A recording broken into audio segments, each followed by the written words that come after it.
देखो कितने शांति की तरफ आपके कदम बढ़ रहे हैं। हमें ऐसा वास मिलना चाहिए, ऐसा वस्त्र मिलना चाहिए, ऐसा भोजन मिलना चाहिए, ऐसी अनुकूलता मिलनी चाहिए, ये सब बातें छोड़नी चाहिए। अगर जरूरत होगी तो जिनकी शरणागति हम स्वीकार किए हुए हैं वो सर्वज्ञ हैं, सर्वशक्तिमान हैं, सर्वत्र हैं, उनके लिए कोई दुर्लभ है क्या? बहुत दुलार मिलेगा, बहुत बढ़िया अनुकूलता मिलेगी, जो अनुकूलता और प्रतिकूलता से परे है। अहंकार नहीं, शरीर को लेकर, बुद्धि को लेकर, धन को लेकर, जाति को लेकर, कुल को, ये बहुत तरह के अहंकार होते हैं।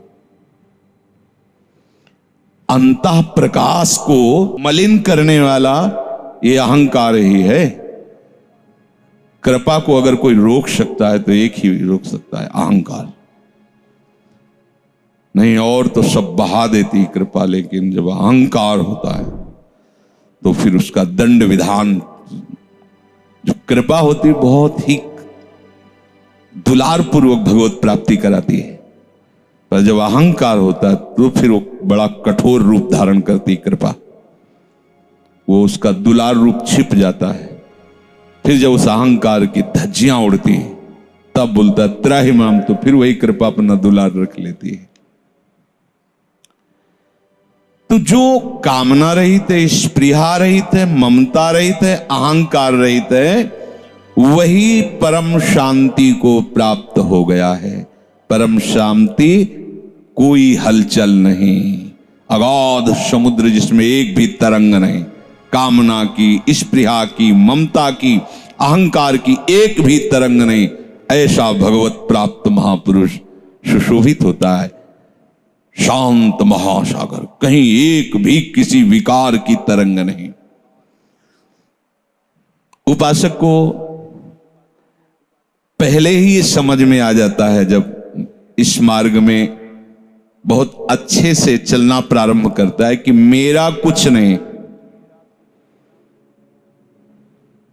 अब इस पर विचार करना, इस महान स्थिति को प्राप्त करने के लिए, अनुभव करने के लिए उपासक को पहले चाहिए मेरा कुछ नहीं। ढूंढो है कुछ तुम्हारा, हटा दो उससे, अपनापन हटा दो जल्दी से। जो भी तुम्हारा है उससे अपनापन हटा दो, बहुत जल्दी भगवत प्राप्ति हो जाएगी। वस्तु, व्यक्ति, परिस्थिति, घटना, अवस्था, संपत्ति, स्वतंत्र अधिकार मेरा अब नहीं, स्वतंत्र अधिकार नहीं। जैसे रूपलाल हितहांत बिकानी, मैं बिका हुआ हूं, मैं स्वतंत्र नहीं, क्योंकि मैं मनाया तो किया, नहीं मनाया तो नहीं किया, मनाया तो रोंग, नहीं मनाया तो नहीं। अब मेरा मन ही नहीं, मैं बिक चुका हूं। जब मेरा कुछ नहीं तो मेरे को भी कुछ नहीं चाहिए। अगर मेरा कुछ है तो मेरे को चाहिए। ये अगला वाला शब्द जो है वो अपने आप आ जाएगा। मेरा कुछ नहीं तो मेरे को कुछ नहीं चाहिए, ये उसका फल हो जाएगा। और मेरा कुछ है तो मेरे को चाहिए, ये अगला उसका फल होगा। ये बड़ा सूक्ष्म शास्त्र का निर्णय होता है। मेरा कुछ नहीं, मेरा कोई नहीं, मैं कुछ नहीं और मैं किसी का नहीं, बहुत जल्दी शांति की प्राप्ति हो जाएगी। मेरा कुछ नहीं का परिणाम मुझे कुछ नहीं चाहिए, मेरा कोई नहीं का परिणाम मैं किसी का नहीं हूं। ये चाहिए, ये स्थिति की प्राप्ति के लिए इतना होना चाहिए। पूरा का पूरा संसार चक्र उड़ गया, देख लीजिए इन शब्दों में पूरा का पूरा संसार चक्र ही उड़ गया। मेरे कहलाने वाला कोई नहीं, मैं किसी का अपना कहलाने वाला नहीं। ये परम पद में स्थित होने के लिए अत्यंत अनिवार्य है। भक्त जिसको मैं और मेरा कहता था वो सब प्रभु को दे दिया। अब वो है क्या उसके पास? नहीं दिया तो फिर डींग क्यों आते हो कि मैं भक्त हूं, मैं शरणागत हूं, मैं भजन करता हूं। मेरी कहलाने वाली किसी भी वस्तु स्थान पर अब मेरा कोई अधिकार नहीं, क्योंकि मैंने प्रभु के नाम कर दिया। परंतु प्रभु का मेरे ऊपर पूरा अधिकार है, जब जैसा चाहे वैसा व्यवहार कर सकते हैं। वो जिस वस्तु को चाहे मेरे पास रखे, जिस वस्तु को चाहे हटा दे, जिस व्यक्ति को चाहे मेरे पास रखे, जिस व्यक्ति को चाहे हटा दे। भक्त का पूरे ब्रह्मांड में कुछ नहीं है, क्योंकि जो कुछ उसने माना था अपना मेरा, वो सब आपको समर्पित कर दिया है। मेरी कहलाने वाली वस्तु अब मेरी नहीं, वो श्री जी की है। तो मेरा अधिकार नहीं कि उसके विषय में कुछ सोच सकूं। मेरे पास जितने व्यक्ति हैं, पति पुत्र परिवार या काका ताऊ चाचा या गुरु भाई गुरु बहन, जो ये प्रपंच का दूसरा रूप पवित्र रूप है। धर्म की बहन, धर्म की माता, धर्म के बाप, ये सब उड़ाओ, ना धर्म का ना धर्म का, ये सब व्यवहार की सब कभी नहीं, जीवन में नहीं माना। चाचा होता हो वो कुछ अमुक अमुक, एकमात्र गुरु मंत्र और एकमात्र गुरु वाक्य, बस। लाखों नहीं, सब इनका वैभव, क्योंकि इन्हीं का तो है। हमारा क्या है? हमारे लिए जो उपदेश है, हमारा क्या है? जो हमें मंत्र मिला है, और तो आगे हम जानते नहीं। इसी ने सब जनाया है। उपदेश, गुरु वाक्य, मंत्र, उपदेश। अब प्रभु जिसको चाहे रख लें, जिसको चाहे हटा दे, क्योंकि मेरा कुछ नहीं। फिर रोते क्यों? मेरा वो चला गया तो था भी तुम्हारा। बहुत परम शांति, तत्काल। सुनने में अच्छा लगता है, धारण करने में अच्छा नहीं लगेगा, क्योंकि अस्तित्व विहीन हो जाओगे। वो अस्तित्व विहीन ही परमात्मा स्वरूप में स्थित होने वाला है। किसी भी वस्तु, व्यक्ति, स्थान पर अब मेरा अधिकार नहीं, क्योंकि उसको मैंने प्रभु के नाम कर दिया है। पूरा प्रभु का अधिकार है। क्या बात है। अब वो जैसे खेलना चाहे खेले, तन मन प्राण सब उनका। घबराहट पैदा हो जाएगी। वो जब खेलना शुरू करते हैं, अगर अभी नामे नहीं किया, केवल सोच रहे थे नामे करने का, घबराहट पैदा हो जाएगी। जैसा रखना चाहे वैसा रखें, प्रभु का है। सब कुछ प्रभु का है। इससे बढ़कर प्रभु की कोई सेवा नहीं। अपना माना हुआ सब कुछ प्रभु को समर्पित कर दिया और उनकी द्वारा की हुई हर विधान में राजी हो गए। इससे बड़ी कोई तपस्या नहीं, कोई सेवा नहीं। मेरे पास जो शरीर है, इंद्रियां हैं, मन है, धन है, बुद्धि है, सब उनका है। मैं भी उन्हीं का हूं। बस इतनी बात आते ही वो कामना रहित, स्पृहा रहित, ममता रहित, अहंकार रहित होकर स्थित प्रज्ञ हो जाएगा। ये है स्थिति। वस्त्र चाहिए, भोजन चाहिए, वास चाहिए, ये तो मिलना ही चाहिए। इसको कहते हैं स्पृहा। और प्रभु कह रहे हैं कि निष्पृहा, स्पृहा रहित भी हो। तो हम कैसे स्पृहा रहित हो सकते हैं? हाँ, तुम्हें अभी तक परिचय नहीं मिला अपने आराध्य देव का? उनका परिचय नहीं जानते क्या? अभी तुमको इच्छा अपने शरीर निर्वाह की करनी पड़ेगी। अरे जो प्रभु की आराधना नहीं करते, उनकी भी वो जिम्मेवारी लिए हुए हैं। उनको भी वो भोजन देते हैं, उनको भी वस्त्र देते हैं, उनको भी अच्छे अच्छे वास देते हैं। जो प्रभु से विमुख है, तुम तो हरि के चरणारविंद के आश्रित हो। तुम कैसे कामना कर सकते हो, स्पृहा कर सकते हो कि कम से कम हमारे शरीर की आवश्यकताओं की पूर्ति होनी चाहिए? तुम्हारा शरीर है तो तुम शरणागत कैसे हो? तुम्हारा शरीर है तो तुमने समर्पण क्या किया है? समझना होगा। देखो कितने शांति की तरफ आपके कदम बढ़ रहे हैं। भोगों को जो भोगा है उसकी जो भोगने की पुनः इच्छा है उसका नाम तृष्णा है। इसे डाइन कहा गया, तृष्णा डाइन, जो बहुत खाती रहे, बहुत मलेक्ष, बहुत गंदी, कुछ भी। ये तृष्णा बहुत गंदी है, कुछ भी। और कामना, दृश्य देखा, बातें सुनी और वो वस्तु प्राप्त करने की, वो वहां की दाल फ्राई बहुत अच्छी होती है, वहां का अमुक चीज बहुत अच्छा, वहां एक ही भोग थोड़ी है, वहां घूमने में बहुत अच्छा लगता है, चलते कहीं कोई भी देखे हुए सुने हुए वहां उसका भोग करने की इच्छा। कई इंद्रियां हैं ना, नेत्रों से भगवत विमुख होकर सुख लेना है, नेत्रेंद्री का भोग हो गया, श्रवणेन्द्री का भोग हो गया, जनेन्द्री का भोग हो गया, रसेंद्री का हो गया, घ्राणेन्द्री का। हमें बिल्कुल सावधान रहना है। हमारे उपासना में सावधानी की प्रतिपल आवश्यकता है। कामना त्याग करने में साधक तो उत्साह रखता है, तभी साधक है, पर स्पृहा में फंस जाता है। अब इतना तो चाहिए ही ना, इतना क्यों चाहिए, क्यों चाहिए साधना करने के लिए? तो असली साधना का स्वरूप ही नहीं समझा। चाह मिटाना ही तो साधना है।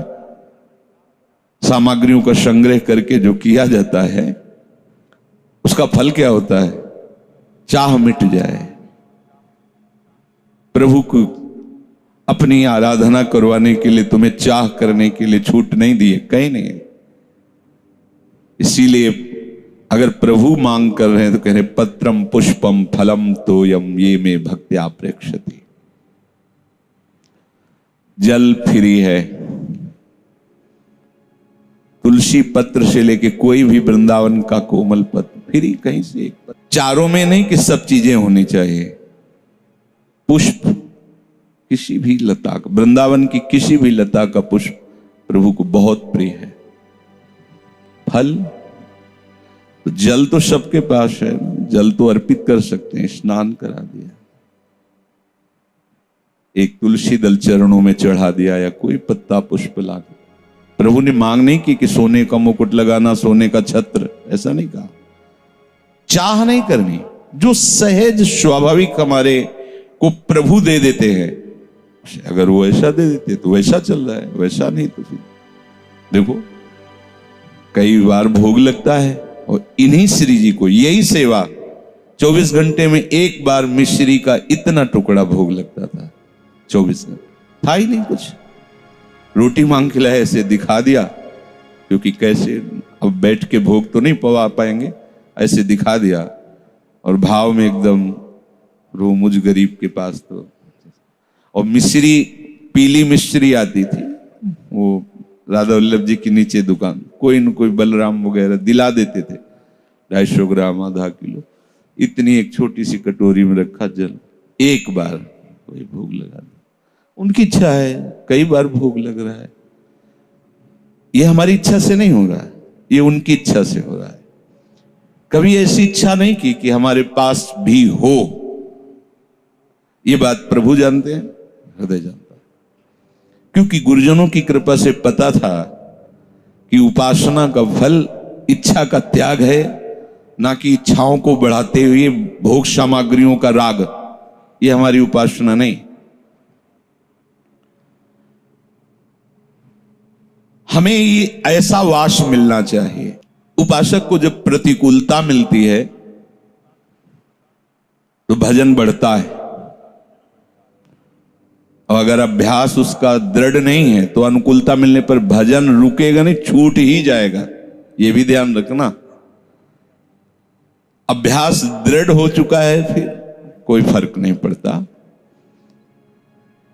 जब हम अच्छे से जान लिया है कि ये रस्सी है, सांप नहीं है, तो उसे गले में डालने पर भी कोई कभी भय नहीं होगा, अंधेरे में भी देखने में भय नहीं होगा, क्योंकि उसको जान लिया गया है। ऐसे गुरु प्रसाद से जिसने रहस्य को जान लिया, यह रहस्य रघुनाथ कर बेगी न जाने कोई, जो जाने रघुपति कृपा तो सपने मोह न होए। प्रत्येक प्रत्येक उपासक को ये बड़ी बात सूक्ष्मता से समझनी चाहिए कि स्पृहा का भी त्याग करना है। हमें अपने निर्वाह की चिंता का त्याग करना है, तभी तो शरणागति पुष्ट होगी। हमें ऐसा वास मिलना चाहिए, ऐसा वस्त्र मिलना चाहिए, ऐसा भोजन मिलना चाहिए, ऐसी अनुकूलता मिलनी चाहिए, ये सब बातें छोड़नी चाहिए। छोटी छोटी बातों में हम असंतुष्ट होते हैं, समझना पड़ेगा। आप जब तक चाहिए है तो साधना काहे की हो रही है? चाहिए को ना चाहिए में बदलने के लिए तो हो रही ना, जा ही न चाहिए। सेवक जी महाराज कह रहे, वेद विद्या पढ़त कर्म धर्मन करत जलप तन कलप की अवधियानी, चारुगति छाण संसार भटकत भ्रमत आस की पास नहीं तोरी जानी। ये आशा की फांसी काटने के लिए भगवत मार्ग में चले हैं।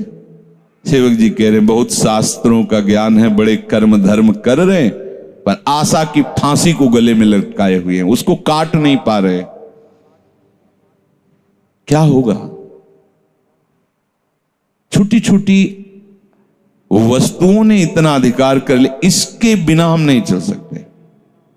नहीं, उपासक को जैसी परिस्थिति मिले उस परिस्थिति में प्रिया प्रीतम के विधान को देखना है। भाई सच्ची मानिए, ये नष्ट होगा, मरेगा ये।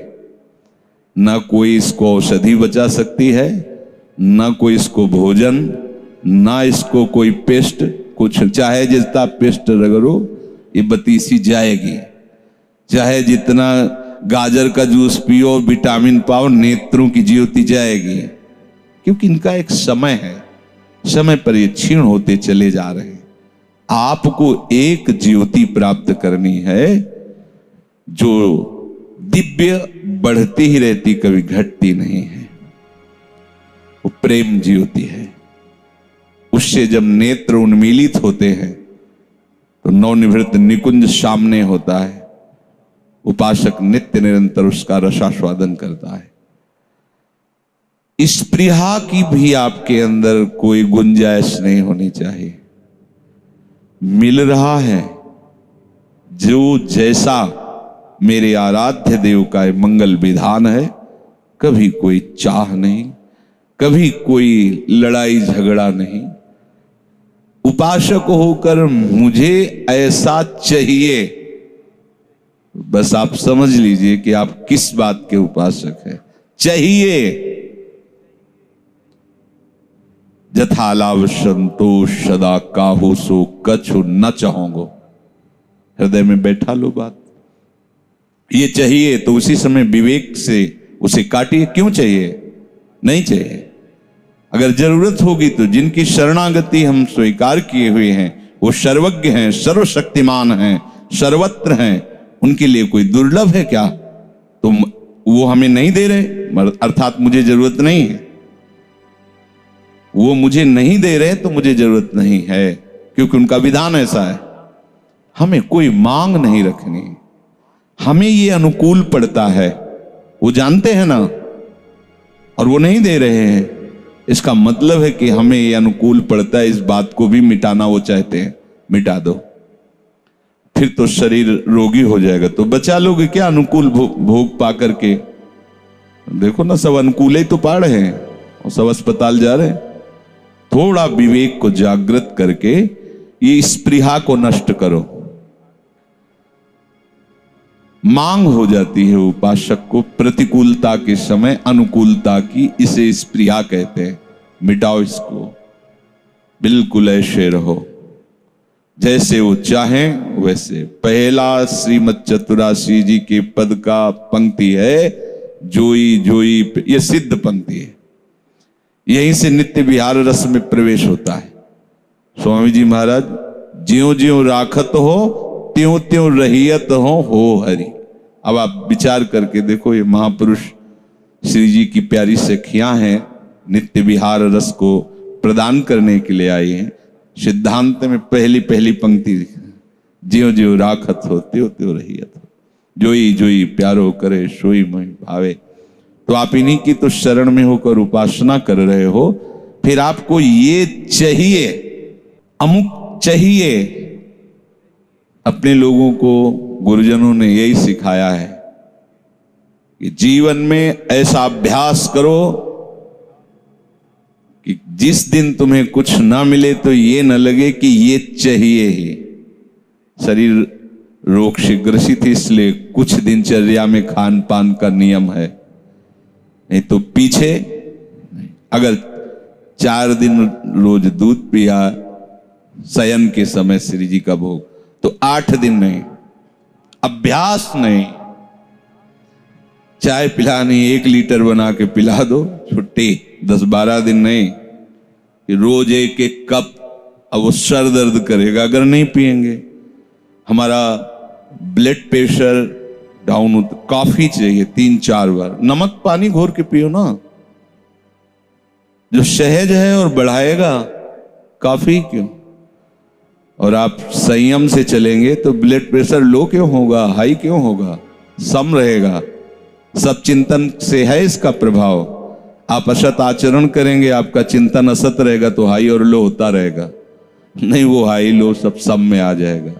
अनुकूलता के लिए, शरीर स्वस्थता के लिए, बहुत लंबे समय तक जीवित रहने के लिए बाबा जी नहीं बने, श्री जी को प्राप्त करने के लिए।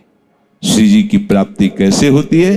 बोले विहाय कामान्य, समस्त कामनाओं का जिसने त्याग कर दिया है, सर्वान पुमाश्चरति निष्पृहा, बढ़िया जीवन चल रहा है, व्यवहार में भी है पर कोई स्पृहा नहीं। जैसा प्रभु विधान कर रहे हैं, गुरुदेव विधान कर रहे हैं, उसी विधान में हम राजी हैं। कोई चाह नहीं, साधुता चाह मिटाने के लिए है। अब इसे बैठा लो, तभी निरंतर नाम जप कर सकते हो। जीवन निर्वाह के लिए प्राप्त और अप्राप्त वस्तुओं के विषय में जो सोचता है, अप्राप्त वस्तुओं की प्राप्ति हो जाए, प्राप्त की रक्षा हो जाए, वो कभी अनन्य चिंतन नहीं कर सकता, वो निरंतर भजन नहीं कर सकता। ध्यान रखना, जो निरंतर भजन करते हैं वो प्राप्त वस्तु की रक्षा और अप्राप्त वस्तु की प्राप्ति की चाह को मिटा देते हैं, क्योंकि ये ठेका ठाकुर जी ने लिया है। योगक्षेमम वहाम्यहम, योग अप्राप्त की प्राप्ति कराना और क्षेम प्राप्त की रक्षा करना। सत्संग में जो वाक्य आपकी श्रवणेंद्री में पढ़ रहे, मनन करो उनको और धारण करो। बेपरवाह हो जाओगे, बहुत दुलार मिलेगा, बहुत बढ़िया अनुकूलता मिलेगी, जो अनुकूलता और प्रतिकूलता से परे है। हर समय आप आनंद में डूबे रहेंगे। कभी इतना गुड़ भी मिल जाता था ना गंगा किनारे, तो ऐसे आकाश की तरफ देखते थे, कितने कृपालु हो। एकदम निर्जन एकांत में कोई गाय चराने वाला आया, गंगा जल पिया, बैठे देखा, बाबा कुछ खाया नहीं, तो हम तो गुड़ लाए थे, लेंगे? हाँ। या वो जो क्यारियां लगाते हैं सब्जी आदि की, वो कभी एक परेठा ऐसे दे, तो एकांत में से प्रभु आप कितने कृपालु। वो प्रतिपल कृपा को देखता रहता है, डूबता रहता है, हर समय दुलार दिखाई देता है।